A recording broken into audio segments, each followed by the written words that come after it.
Welcome to Just Liberty, where justice and liberty meet. I'm Alan Reinach, president of the Church State Council, here with my co-host Bettina Krause, editor of Liberty Magazine.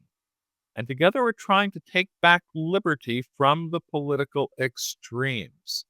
And talk about a political extreme today. Stay tuned, hold on to your hats or your chairs. Catholic integralism is our topic. And what we're going to find out is it's really just an update on a traditional historic Catholicism and its approach to church-state relations, but it has enormous potential for influencing church-state relations going forward. So, Bettina, if you would, please introduce our guest. We are delighted today to have Kevin Vallier, who is Professor of Philosophy at the Institute of American Constitutional Thought and Leadership at the University of Toledo. And he is the author of a number of excellent books on political philosophy. And actually, that is how I first came across his work, with his most recent book, which is a fascinating read, definitely worth the time. It's called All the Kingdoms of the World. And in fact, some of the issues and topics he addresses in that book is what we'll be talking about today. So, Professor Vallier, thank you so much for taking the time to be with us. Delighted to be here. So, Professor Vallier, you've written about a challenge to liberal democracy from certain Catholic theologians and scholars, which they call integralism. Catholic integralism. I think where we need to start before we can understand the challenge is to look at what liberal democracy is, what is meant by liberal, and why there is this philosophical and practical challenge, and why that's important, why this challenge is important. So I mean the term liberal as in the way that historians of political thought and political philosophers use the term, as in the liberal tradition. It's an ideological tradition that specifies how to organize political and economic institutions. And there's a lot of variation within the liberal tradition, but I take it to be roughly defined by there being four political values, or values that we think are those that should shape what the state does and should not and does not do, and then what civil society can do. I see there being a minimum bare bones liberalism for values. There's the individual and small group freedom against the state and against other groups. There's equality, that is, people have equal rights, whatever they are, at minimum. Toleration, some robust doctrine of the toleration of different perspectives and worldviews. And then this is a more controversial one, but I think I'm just writing about this, but the harmony of interest condition. I think liberalism is pretty unique in thinking that society can really be organized so that it works to everyone's advantage. So it's not in a crude sense an advantage, but to everyone's flourishing. So it isn't that, oh, look, there are certain groups that have to be in charge of others for there to be order, or that there has to be revolution because there's only power relations under conditions of oppression or capitalism. And so liberals who basically, sometimes sound conservative by saying, well, we don't want to go for as much socialism or revolution. And sometimes they sound liberal, or rather progressive against the conservatives. So liberalism is in some ways kind of a mediating ideology. It comes before socialism. It's a response to conservatism of a kind, at least what those institutions that conservatives came to want to conserve. But within that tradition, there's a huge amount of variation, particularly on the question of the market economy. And classical liberals saying they really like markets, limited government, and then progressive egalitarian liberals having lots of other concerns. So that's just one variation. When I use the term liberal, I mean someone who thinks the fundamental political values are freedom, equality, toleration, and the harmony of interests. So what you're describing there, it sounds to me like are the best features of American society and its political regime are these core liberal values that as you're describing them. So in your book, you trace a recent movement that is really seeking to critique these values and say they're not working for us. So In what way is this critique saying these values are no longer working for us as an American society? Yeah, so there's a number of different respects in which this can work. One is the sense that people misuse their freedom to do immoral things, to fall into vice and sin. What real freedom isn't even really being non interfered with by government, but of something like being able to live a rational life of virtue. So that you can't even ask the question about whether one's free apart from whether one is good. Um, and with respect to equality, there's the sense that particularly the left liberals have taken that too far.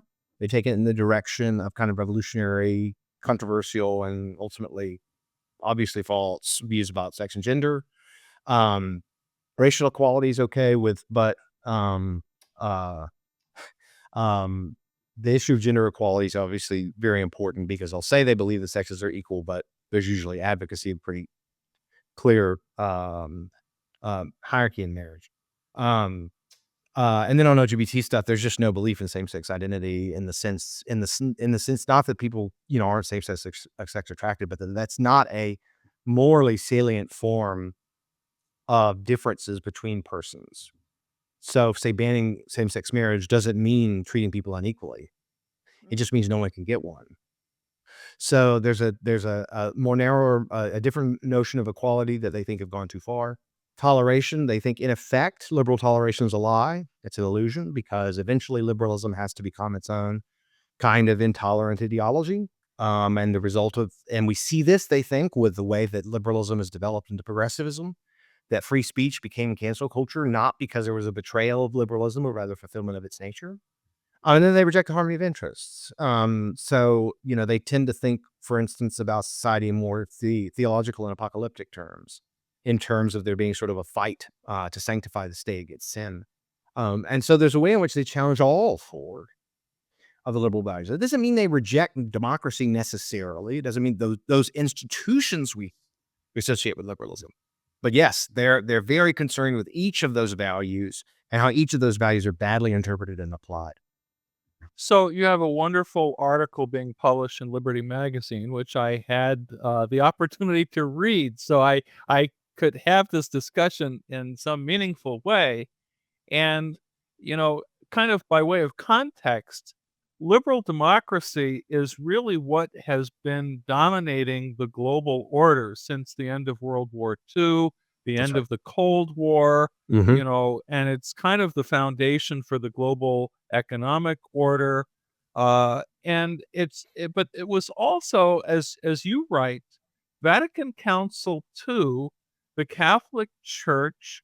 I mean, you don't say this, but they kind of revised their approach to church-state relations and said, yeah, the church is the church, the state is the state, and the state should protect religious pluralism, which is kind of the norm that in America we've always expected that religious freedom means all of our respective beliefs and traditions get equal treatment and the state can't prefer one over the other. But Catholic integralism now has rejected these concepts both in terms of political liberalism, but also in terms of Vatican Council II, and has a very different approach to how the state relates to public morality, how the state relates to religious freedom. And as a broadcast focused on religious freedom, that's of particular interest to us.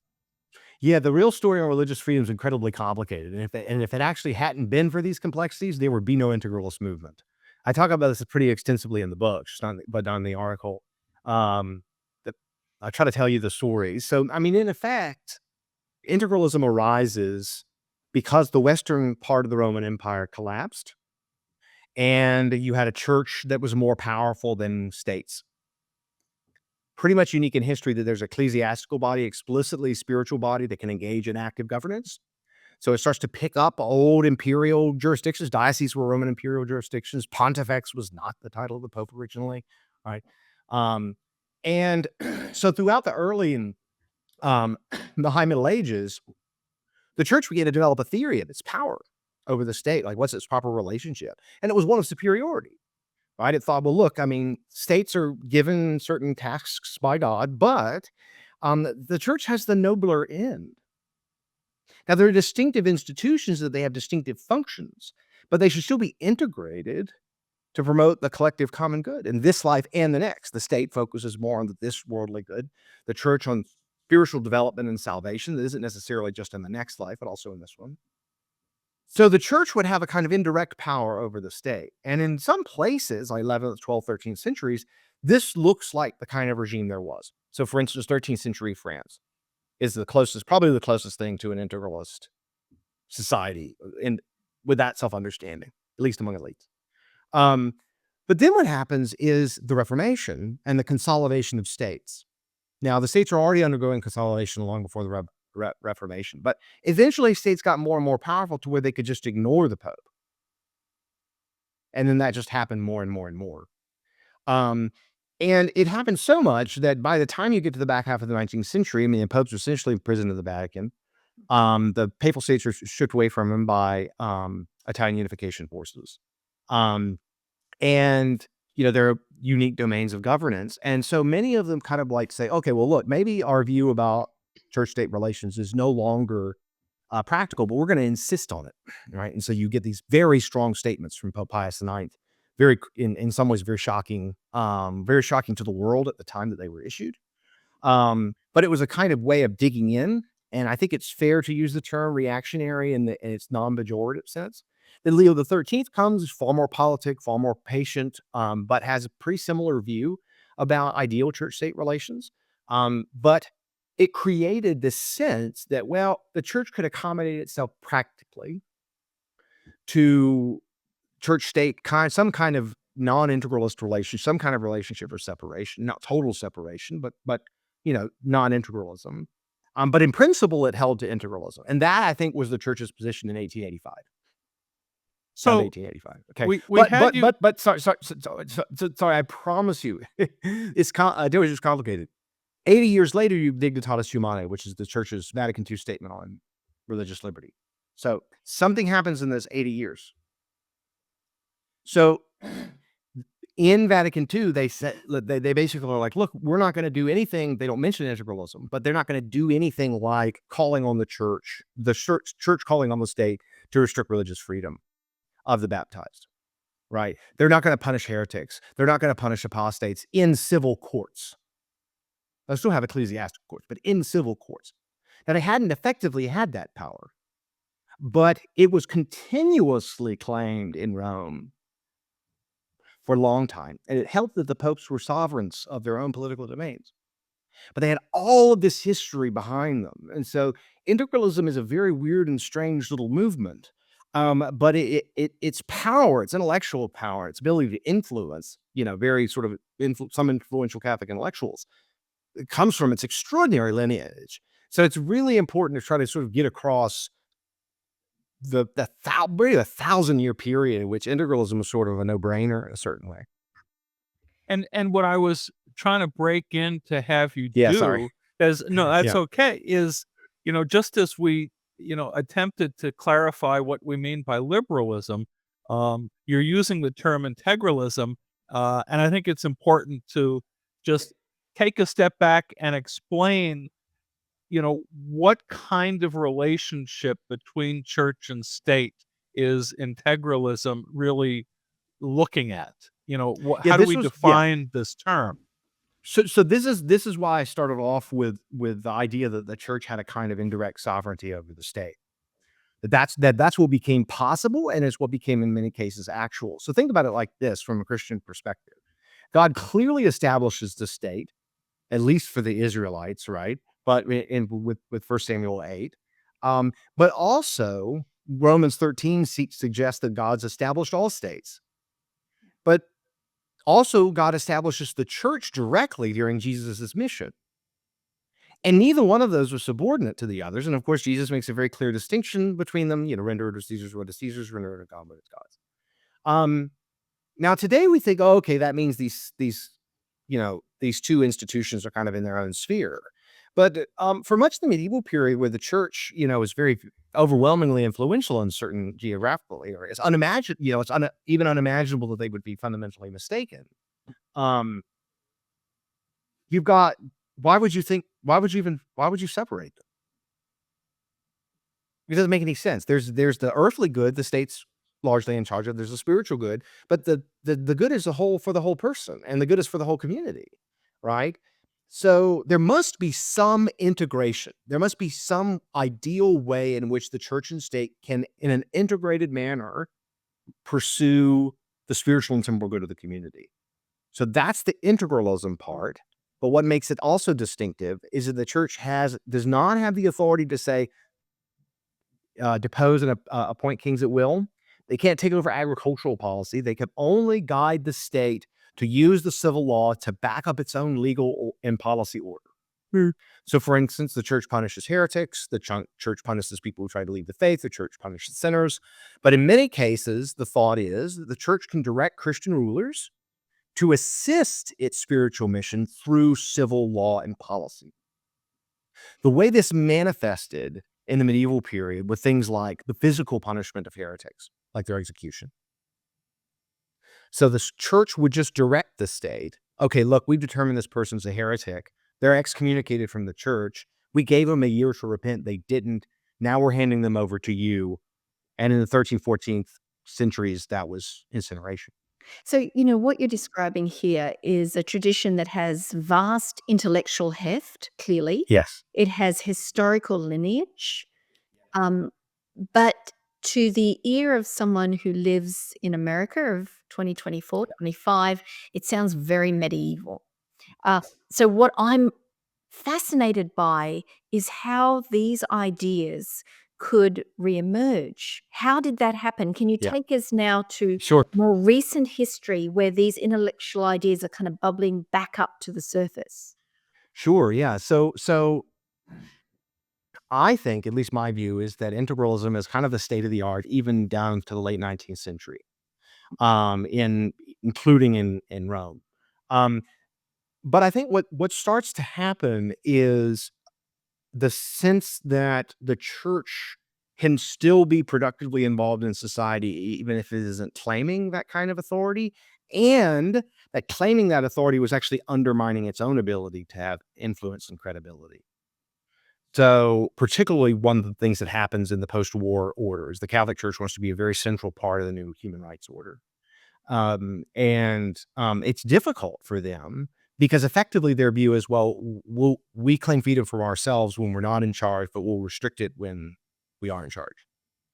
And then, some people thought, well, this doesn't really make sense. We've lived in relationships where there isn't this kind of power and things seem to be pretty good. A lot of the American bishops made this case in the late 19th century. Leo XIII said, we're in pretty good shape here. And he said, no. Ideal state's Catholic. It's also the case that every Catholic establishment here in country, the establishment was weakening. I mean, it's very strong still, Poland, Ireland, right? But it's not the case the Pope could say depose a king. I mean, they weren't even kings in many cases. So in effect, integralism is becoming less practical, but it's also impossibly impractical, but it's also becoming morally unappealing and also unappealing as a matter of diplomacy. So one thing I didn't understand going in was, the popes are diplomats. We don't think of that, but it's a massive function of the papacy's diplomacy. Mm-hmm. And Leo XIII had been kind of the Secretary of the State earlier. And, he is one of the ones who says, look, in the Third Republic in France, y'all go participate again in French politics. And so I think the thought is that there's something about democracy, movements towards equality, that seemed proper and appropriate. Moreover, the church had always affirmed those liberties for the unbaptized. You couldn't force people into the church. You couldn't forcibly baptize people. That's always been condemned. And so I think the thought was roughly, well, look, there are these Protestants who are baptized, have been Protestants for centuries. Yeah, they're heretics. Yeah, we could try them in court, but we never do that. And why would we? Because they don't really seem at fault. So I think so that starts to happen. Also, the progress of religious liberty and its spread all over the world, its endorsement in the Universal Declaration of Human Rights. Um, and so the church is looking for a way to kind of reconcile itself to this situation. And the question is it just a practical reconciliation, or can it be one in principle? And many of the church fathers of Vatican II said, yeah, it is in principle. We're just going to give the same, we're just going to insist that, look, faith in general must be free. And that the state's going to get itself involved in politics and very easily make things worse for the church rather than better. And so Dignitatis Humanae, the most controversial document it issued, said basically, look, we're going to be for religious freedom. We still think there should be the Catholic Church is the established religion, but that doesn't mean that we're going to call on the restriction of religious liberty of anybody else for any reason. So it totally changed its policy. And in many cases, most people, the vast majority of people, thought it changed its principles. And not necessarily its dogma. The church can have principles that aren't infallible. But it still changed its approach because it said religious freedom was morally good and best. So, Okay, so that's where we were in 1965, just to get people up to the point of the Second Vatican Council. So if I can cut to the chase here, what I'm hearing is that in the face of the excesses of, I would say, the progressive left, not liberalism, but the progressive left with its gender ideology and its support for abortion, these kinds of things, that the revival of Catholic integralism is intellectually the desire to have Catholic moral and religious values, if not the full establishment of the Catholic Church, the establishment of Catholic values as the law of the land when it comes to these issues, right? Yeah. So, I just want to give people a sense that this was kind of an orthodoxy. It fell apart for a lot of reasons. And then what is this weird thing where it seemed totally dead and came back? So a big part of the story is that the conservative Catholics think they've made peace with liberal democratic order. The thought is they would be treated as reasonable, as equals. They would be able to make the argument for principles of natural law, restricting various things like abortion or divorce. Because, obviously those are huge issues at that time. And gradually becomes clear, particularly as progressives have more and more cultural successes, that the Catholic Church is not really going to be seen as an equal partner. And it's approached more like they've traditionally been approached by progressives, with deep distrust. So you're in 1960, things are looking pretty good. 1980, things are looking okay. But then things just start to get worse and worse and worse and worse. Yeah. To the point where the newer generation of Catholics said, okay, look, you thought you could make peace with liberal democracy, but actually it was just like everyone had said before. It was just like Pius IX said, it was poison. We never should have made peace with it. Dignitatis Humanae, doesn't actually rule out integralism as an ideal. It's more of a policy change than a principled one. And that's really where things got started in the early 2010s. That is, between this reinterpretation of Dignitatis Humanae that was started to be sort of advanced by philosopher Thomas Pink in the late 2000s, and then Obergefell and LGBT marriage. The question for Catholics became this: okay, maybe we want to reject all of liberalism. On the other hand, we can't reject the council. There are traditionalists who reject the council. We can't be good Catholics in good standing who reject the council. When Pink presented, philosopher Thomas Pink presented this alternative reading of Dignitatis Humanae, where it looked like it was compatible with what came before, a huge amount of energy just sort of rushed in to fill the gaps. The thought was, okay, look, here's this intellectual territory that we as young, reflective Catholics can occupy. We could be opposed to liberalism, root, branch, and stem, but we could also be loyal sons and daughters of the church. That became possible 10 years ago. That created the demand for these kinds of doctrines, in the sense that people said, okay, well, look, liberal neutrality is a lie. The state can't actually be neutral. It never has been. The state should probably just do what's best, as understood by, what's true, rather than trying to make compromises with these people who destroy the church if they had a chance. And so that's the demand there, but the supply was also there because all people really had to do was sort of dust off the old view, right? I mean, they didn't have to do like a lot of the weird new right factions do and just kind of like make up something new.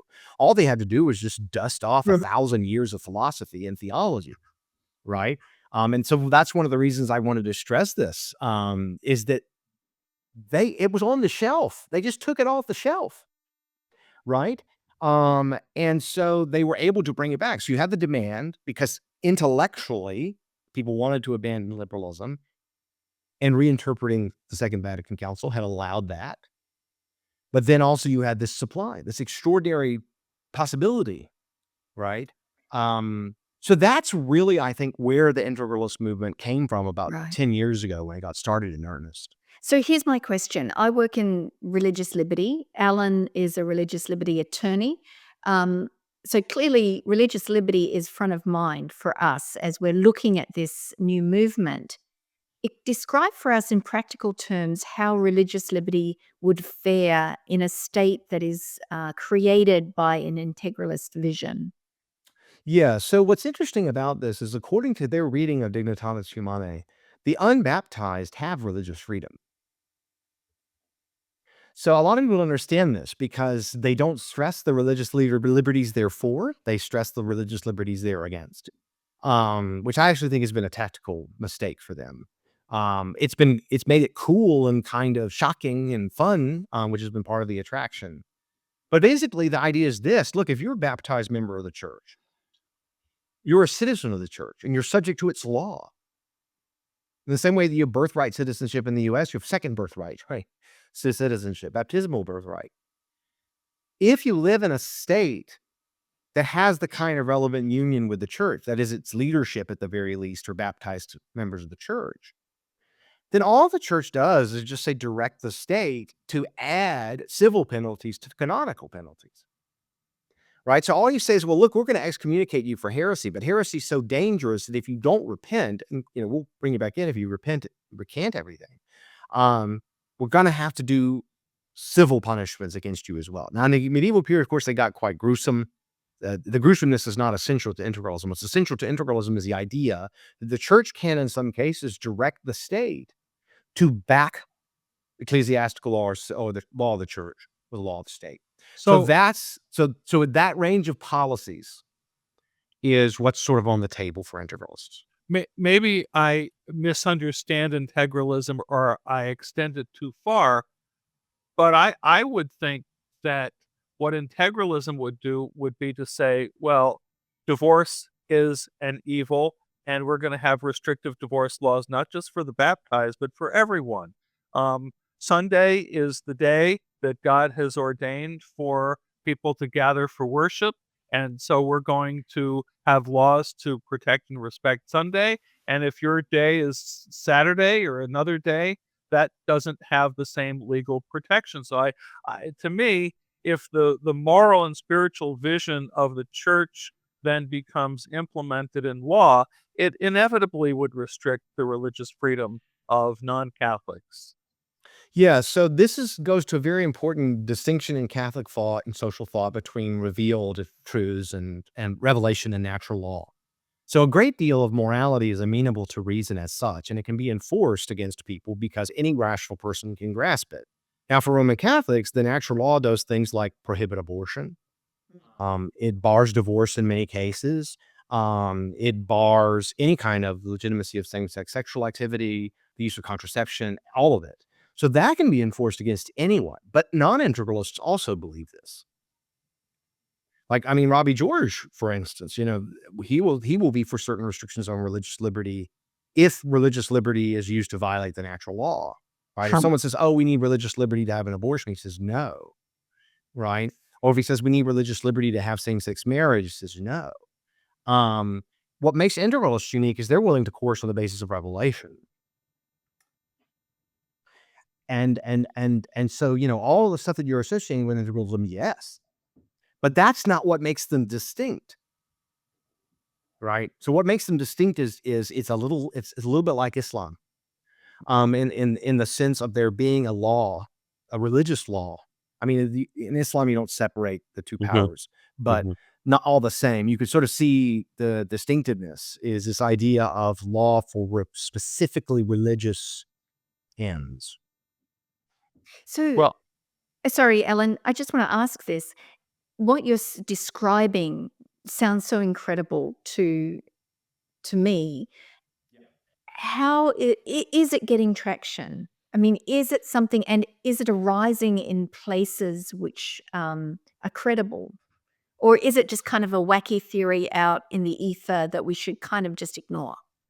It's neither one. So think about the way that libertarian political thought has functioned in American politics.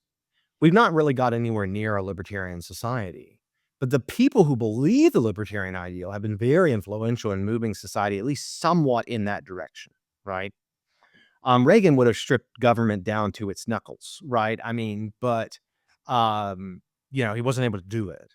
And so it really matters what the ideals are of people, even if they're complete pie in the sky, right? It mattered that Reagan was for free trade and free immigration more so than what we had, in many cases, what he did.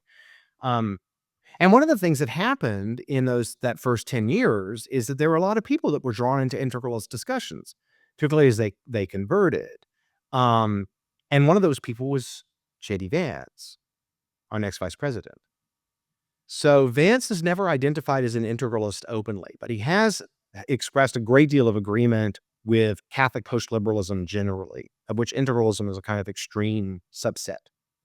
And I have reason to think, although I can't prove this, that I think he would say, look, if what would be the very best regime, like in some far off world, what would be the very best regime, or an integralist one? He's already he's been a keynote at an integralist conference in 2022 at Steubenville with Adrian Vermeule. He's been worked very closely with Patrick Deneen, who isn't explicitly an integralist, but is in that vicinity. I think more and more. He's definitely one of the leading Catholic post-liberal thinkers. The question is whether he'd go as far as integralism. So I actually think that on the one hand, their movement, there's so many internal rifts and so on. It's kind of collapsed in certain ways. But it's also, I mean, J.D. Vance knows what integralism is. He knows the arguments for and against the position. He knows everyone who's involved personally. And so, it's not really the case that we're going to have an integralist republic anytime soon. That would require massive changes in the Catholic Church.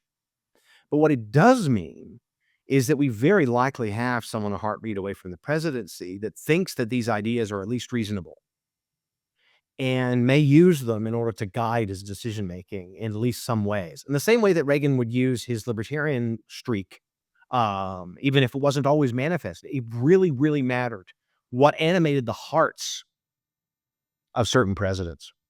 we're going to have to leave it there. Oh, This is a conversation that I think is worth coming back to. And Absolutely. as we see how things develop.